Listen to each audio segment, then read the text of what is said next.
So, ayan, naggisa ako ng sibuyas at bawang. Mag-ano tayo ngayon, mag-lipstick tayo with ampalaya. Ayan, i-aroma muna natin ang ating sibuyas at bawang.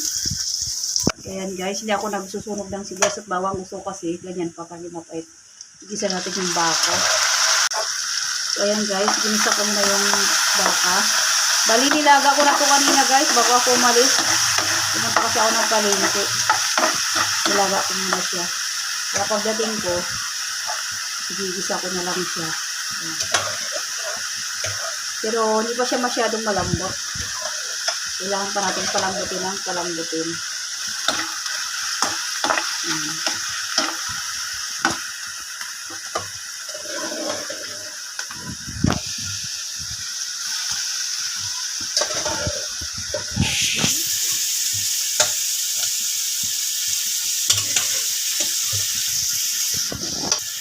So, ayan guys, gisa-gisa muna natin.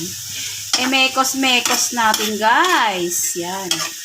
Para masarap at manuot ang lasa. So, lagyan natin siya ulit ng tubig. Ililipat ko lang guys sa kaldero kasi malit yung kawali. So, ililipat natin sa kabilang pan. So, ayan guys, pinakuluan ko na. Dito ako nagpakulo kanina guys, kaya marami siyang purities. Ayan. Pero tinanggal ko na yan. Ayan. Hintayin lang natin matuyo. Ayan. Okay na yan guys. Balikan natin mamaya-maya kung tuyo na siya at sobrang lambot na. Ito natin kung malambot at kumukulo na siya. Ayan, kumukulo na siya. Lagyan din siya guys ng paminta. Yung crack lang na paminta, alam mo guys, yung ganitong paminta, oh. Piso lang paminta na yan, di ba? Ano tayo? Laging presyong pangmasa. So, ayan, nilagyan natin ng paminta. Dalaw lang na ganito na durog.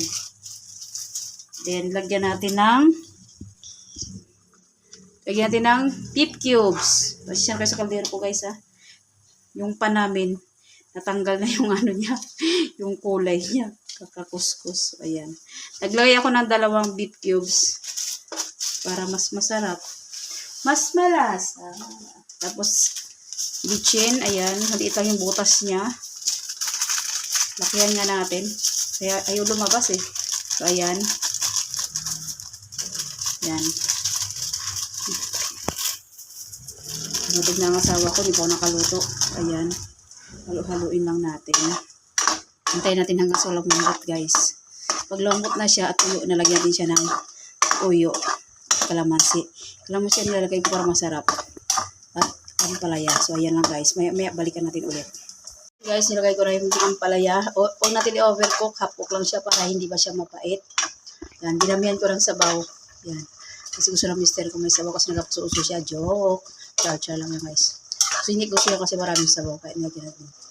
So, ayan. Lagyan natin siya ng kalamansi. Yan, sinala ko yung kalamansi guys para yung buto hindi sumama. So, ayan, mekos. Yan. Then, halo. Bali, ginisa ko lang ito guys sa sibuyas at bawang. Tapos, ilagyan ko siya ng paminta. 2 cubes na beef cubes, bitchin, toyo. Tapos kalamansi, tas ampalaya. Yan guys ang kanyang sahog. So ayan, tikman natin kung masarap at malasa.